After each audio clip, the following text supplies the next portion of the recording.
Hey everybody, Creative Katie, Karen Burchill here. Welcome to another art journal tutorial. This one is all about building those layers. So the first layer on this page, I am using gel prints or collage papers, colored painty papers, and I've picked a couple. They coordinate. They've got some light blue, aqua, and a little bit of magenta in there. And I am just ripping them, get rid of any hard edges. I'm not a big fan of hard edges, and I'm just layering these up. These are going to start my color story, so to speak, and they're also going to add texture under all those layers. So I'm additioning some don't quite make the cut. I typically keep it to 2 or 3 collage papers, and I like to get collage papers that are different weights. The one with the wavy pink stripes is just copy paper. The other is colored coffee filter, and I love how those collage down. They each have their own characteristics and they give different things to the page. So once I have a rough idea of how I want to put these and how I'm going to layer them, I'm gluing them down with matte medium. This is the fluid amount. You can use gel medium as well. I just put it underneath and on top, and I'm just getting it all down. Now, I did not gesso the page at this stage because I knew I was going to collage things down, and you don't really need to gesso it to collage things down.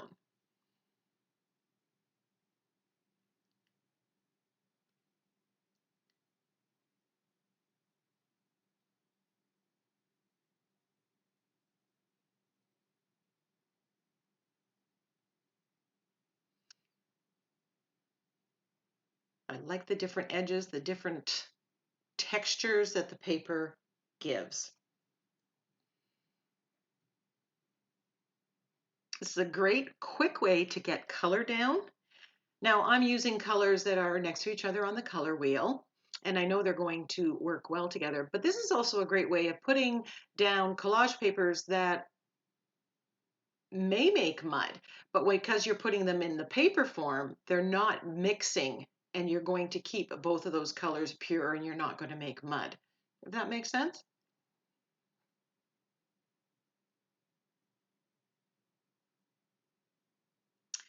So speaking about gesso, now I'm taking gesso and I'm rubbing it with my fingers on all the areas of the page that don't have papers, and then I'm kind of going over the edge to soften those edges. That's going to help me when I add color to blend so that it becomes more seamless, aside from the texture that the different layers of papers that's going to give.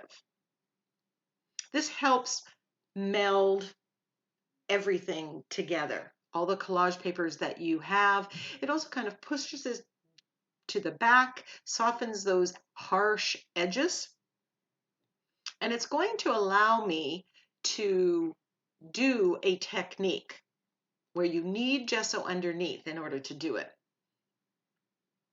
Now this is quinacridone magenta. It's just in a container because I've emptied my tube. It was at the end of life, but you can cut those open and put them in a container. And then I decided I'm going to add some Prussian blue in there, just as a darker element. And I'm rubbing this with my papers, and primarily I'm going over where the gesso went, the white spaces.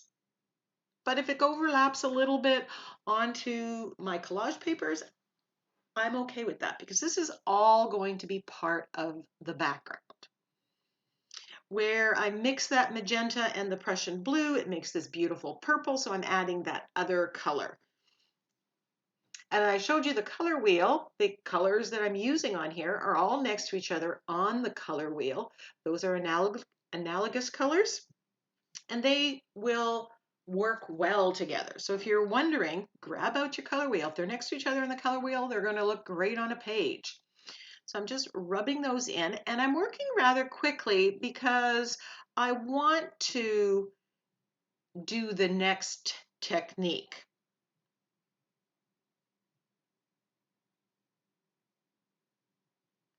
So here I'm taking a baby wipe and I'm removing the paint through the stencil. So this is addition by subtraction. I'm actually lifting paint, but I'm getting marks and interest on that page. And the only reason I can lift that paint to the amount that I can, where it's almost white, is because there's gesso underneath it. If that was raw paper, I would not be able to lift as much. So now I grab this heart stamp. This is from just a dollar store buy years ago. And I love the scroll pattern, and it's February, so I think I'm thinking hearts, and I'm dipping it into white acrylic paint, and I'm stamping with acrylic paint.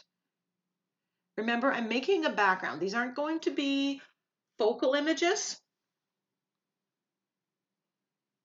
but I want that pattern on there. It also served to lighten the whole page. And every time I'm adding stamps or stencils here, I'm adding a layer, and it pushes back what's below it. This stencil is a slimline stencil from the Crafter's Workshop. It's called Concentric Circles. And I want some of those circles. Now, the reason I want those circles is that was in the gel prints that I put down. And when I used that screen view stencil and removed the paint through the stencil, it kind of gave those marks. So using circles becomes a bit of a theme on this background. And I'm using the Prussian blue, building in that contrast. Right here, I just want an interesting layered background, and I'm just having so much fun playing with it. I grab my quinacridone magenta and the stained glass stencil, and it's a Mandela stencil, but do you see how I'm using just the curve of it and making those curves on the page? Again, we have that circle motif, and then the curve plays well with the swirls, and everything's working together. Now, the magenta is a fairly translucent paint, meaning it doesn't show up a lot. So I switched to the bright aqua, and it's more opaque, so it's going to show up. And that was one of my base starter colors from my collage papers. And again, I'm going around making those circle motifs. So if you have a mandala, you can use certain parts of it. You don't have to use the entire stencil as is.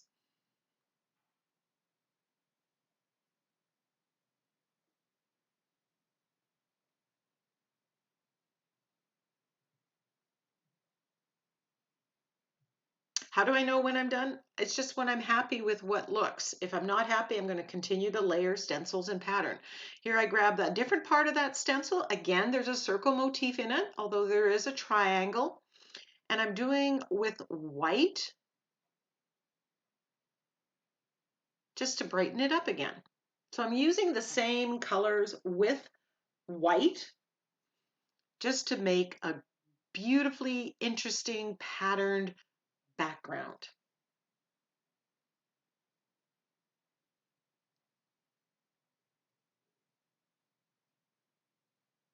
All the stencils that I use for this one are the 6-inch stencils.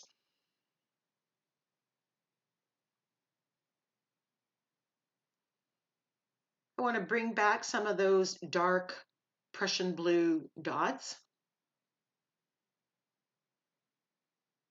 Bring them a little bit more forward. They got pushed back. They were one of the first layers. And so I'm just bringing that out. And that makes interest because you see some that are faded and in the background and some that are closer up. So then I have this waves pattern, which I actually took the line from a stencil from the Crafter's Workshop, Crazy Waves, and I made my own template with it. And I just have this wide wavy stripe. And this is cut out of cardstock, and I've separated it wide enough, and I'm just stamping black paint through it. I want to break up that background, and I want to build in some contrast, which is why I've chosen white. And it's also going to give me something to put my focal image on. Although to be honest, at this point, I didn't know what that focal image was going to be. I'm just edging it with black, and I have it on my makeup sponge, so that's what I'm doing.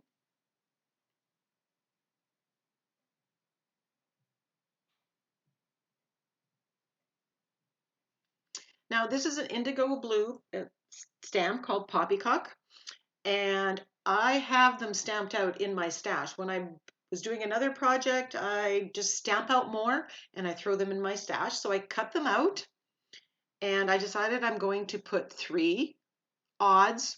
You know, I could put 1 or 3, and 1 looked a little too small on the page. So I'm combining a stamped image. And many times our stamps are a little smaller scales, so combining them is a good way of making them look bigger.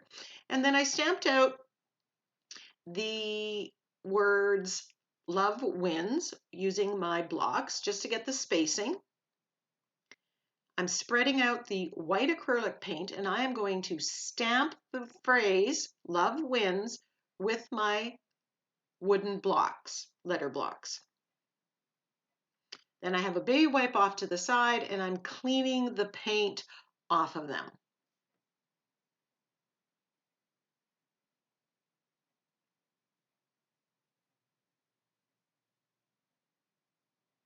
And I love how the focal image is going to be black and white, and I've got that black and white with the going on with the where the sentiment I've printed in.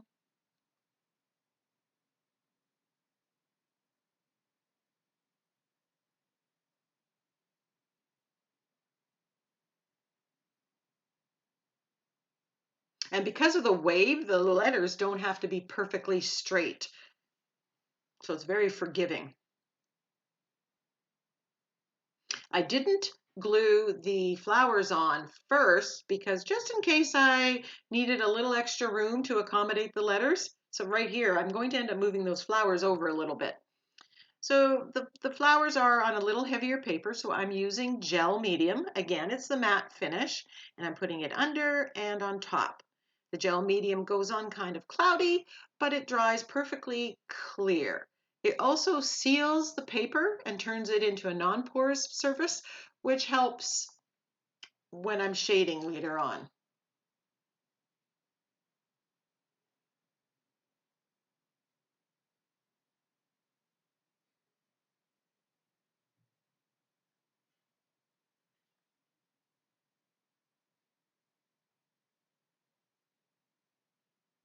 Love this stamp. I've used it so much, it just makes me happy.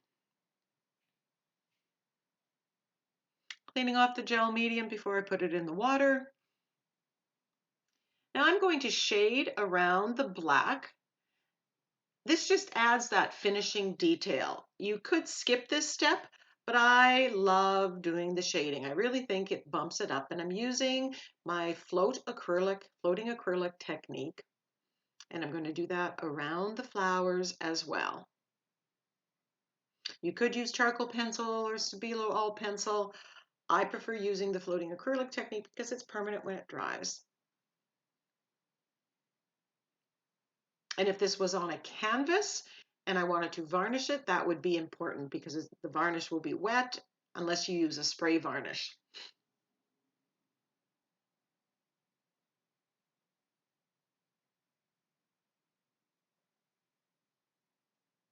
And you can see how just that little bit of shading is making those flowers look closer. It's pushing them off the page.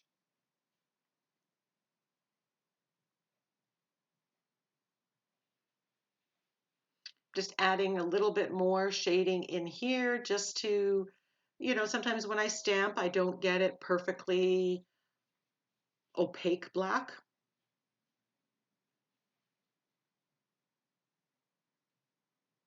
I wanted to build up shading in here because I've layered these flowers. They're in a bunch, so the shadows would look different than if they were single. And when it comes to shading, I just do what I think looks best. It's not based on any kind of um,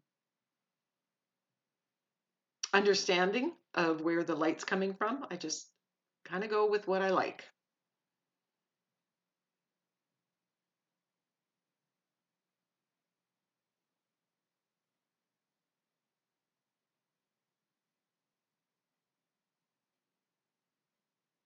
Now I've grabbed my fine line applicator bottle and I'm going to put dots. And the reason for the dots as opposed to dashes or straight lines is I have a lot of circles in that background. Remember, that seemed to be a theme. So I just wanted to keep that going. And this just bumps this up so much. It brightens it. It gives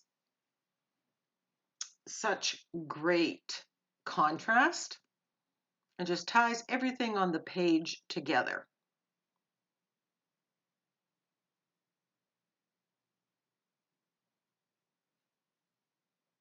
If I didn't put the letters in there, I could do a lot of doodling on that black part.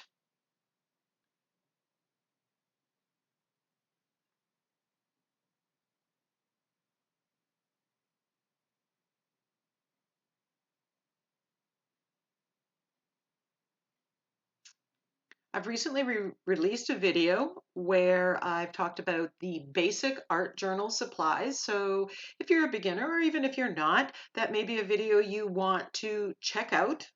And you'll see that in this video, I've used those basic supplies.